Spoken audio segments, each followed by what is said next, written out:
With all the negative things happening in the world, especially in Africa, from poverty, conflict, authoritarian government in some places, one good deed can go a long way. We are in Uganda, Kampala. We are going to a kickboxing club where young people train to get better, hopefully make a living out of it. I'm very excited. I've got some good things, some present, some boxing gloves, Aide guards, mouth shield and stuff like that. And I'm hoping that it's going to be a positive thing that I do today to these people, these kids, hopefully grown men as well. And I'm taking you with. Let's go.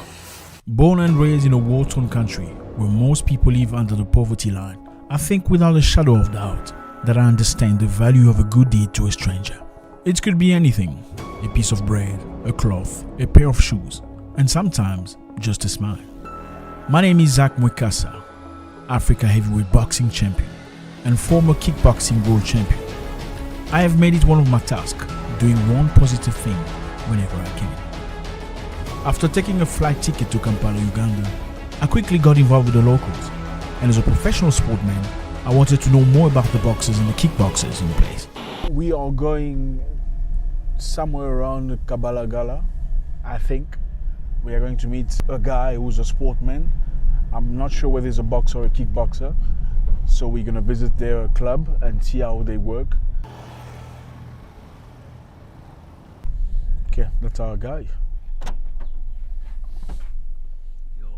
What's your name? Anka. Anka. Good to see you, man. Good to see you. I'm Zach. We met Anka, a respected bouncer at a famous disco club in Kampala. To the ghettos. Yeah. Super. Let's see what the ghetto has to offer. Yeah.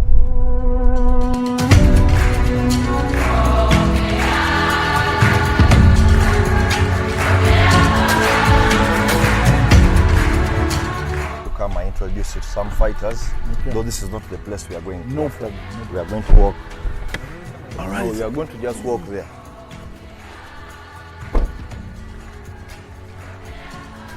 That's great. So this is one of the gyms.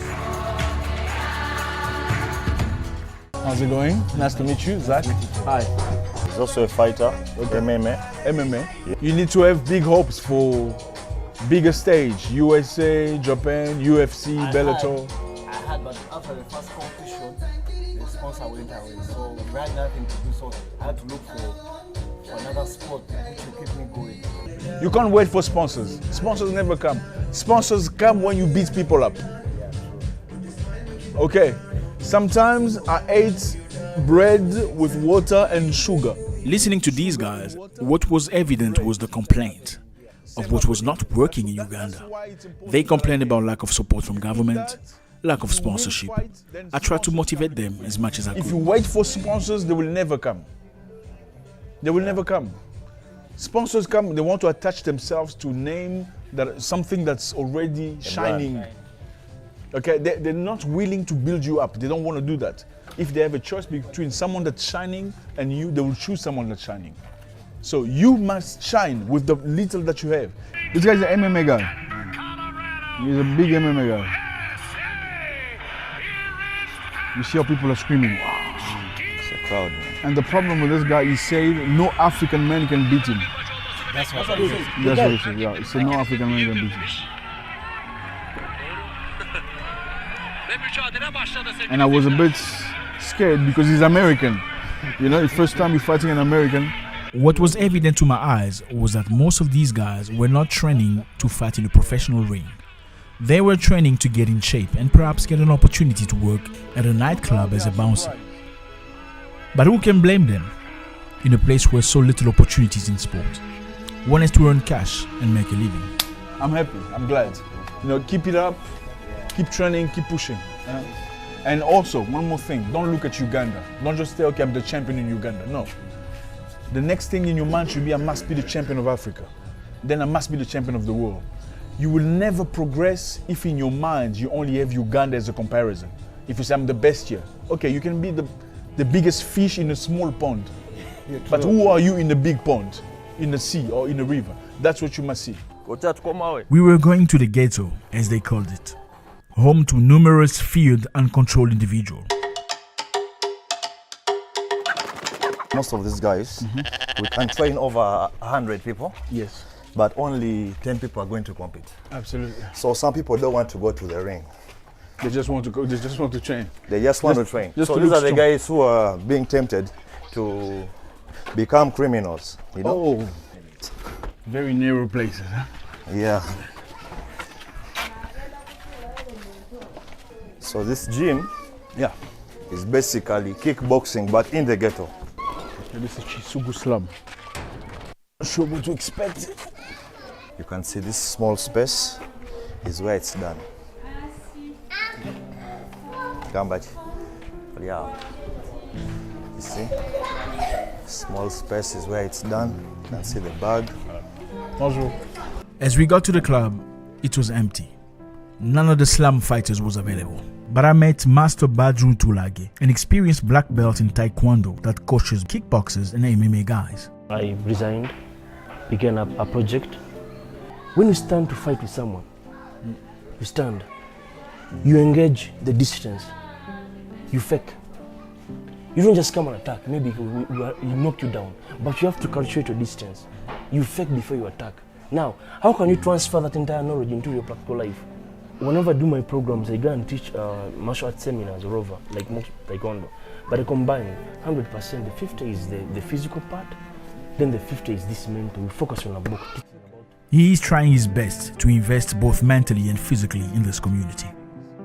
You want to focus also on the intellectual, mental aspect of things of the youth and the fighters. By the time you leave my academy or leave my system, you're a full package, holistically, as a person.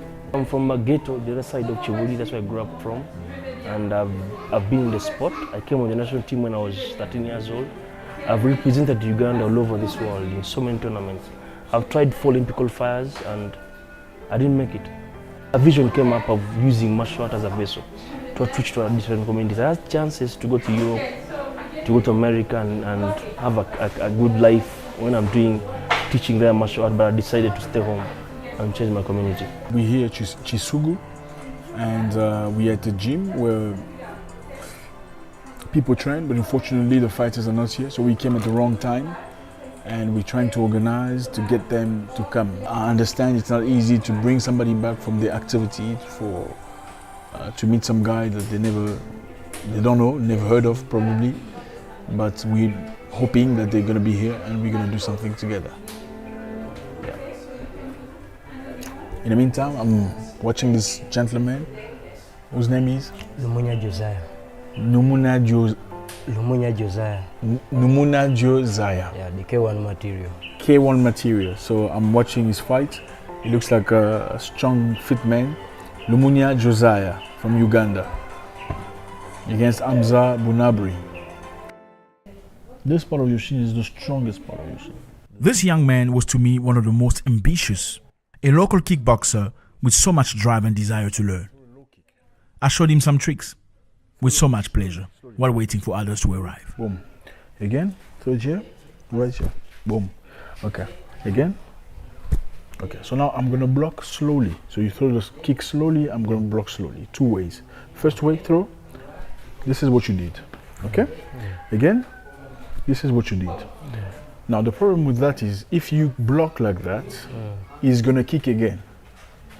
Throw slowly, second time. Hold me here, then throw. Slow, slow, slow. Again. How does it feel? Painful. Okay. The second one is more painful. Why? Because this bone part is a bigger density than this. So here is bigger, thicker than this. So if you block here, you can hurt yourself and you won't get hurt very much. But if you block here, come a bit close.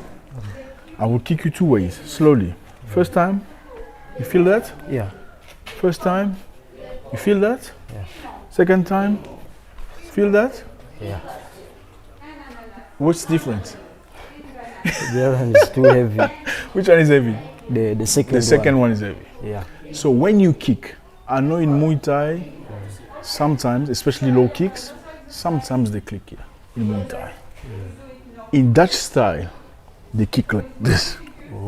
Great people don't waste opportunities to learn valuable lessons from most experienced guys. So try to refine your style into bringing in the best of everything. And they came one by one.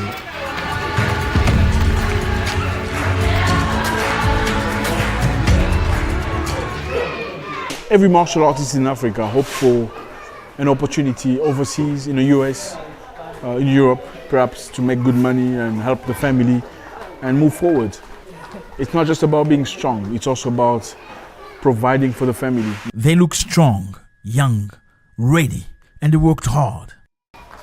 So all of these guys that you're seeing here today have dreams, hoping that one day there will be that guy that everybody sees on TV. So we have mouthpiece, it's not enough for everybody, but for now, it's gonna be okay. When I started, like you guys,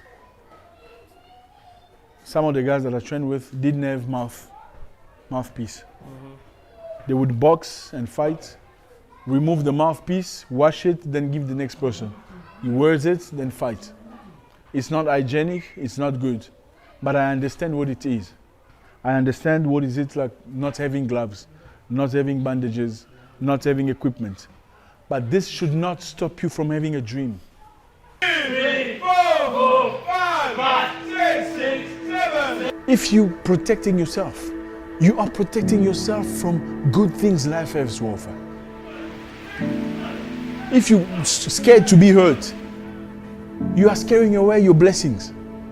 Maybe this is the only thing God gave you. How do you know that? Life can change through sport. I'm telling you. You can be a boss. You can. But it's hard. And you must love that pain. That pain is not pain. That pain is investment. Don't be just a fighter. That guy, he trains in. No. They must know your name. They must know your name. And your family must be happy that you embrace this sport. I trained with Russians in the US. At the time, I was not matured enough. We stayed in a house, very small house, which we stayed with the trainer of Evander Holyfield. Who knows Evander Holyfield? The guy who trained Evander Holyfield to beat Mike Tyson was my trainer for a while. We stayed in the same house. But when we got there, I started complaining. Food is not good enough. Food is too small. That was my complaint. Yes, the food was small. But I was the only one complaining. The Russians were not complaining. You know why I was complaining? Because I knew that I had a home in Africa. Even if it doesn't work here, I can go back to Africa and live. Russians did not have that. Don't give up on yourself. Don't listen to people. That job, it doesn't pay you. That's how small-minded people think. It doesn't have to pay you now. It's going to pay you at the moment. But do not give up. Train every day. Train twice a day, even food, waiting for sponsors. Leave the sponsors alone. Sponsors will follow when you become somebody. When you're still here, they won't come. They'll be difficult. Who is that guy? We don't have too many projects. When you are the project, then you become the project. They come begging you, please, can we just have a little bit on your just our name here. Trust me. Don't see just Uganda. Say, I'm the champion of Uganda. It doesn't mean anything. Be the champion with money. And to become that champion, you must fight in Europe. To become the champion, you must fight in Vegas, in the US. Who has a dream? Who has a dream?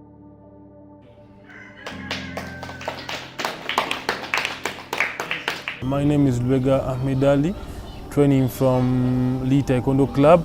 Bulmunya Josiah, the K1 material. Today I'm happy to have trained with one of the greatest kickboxers of glory, kickboxing championships.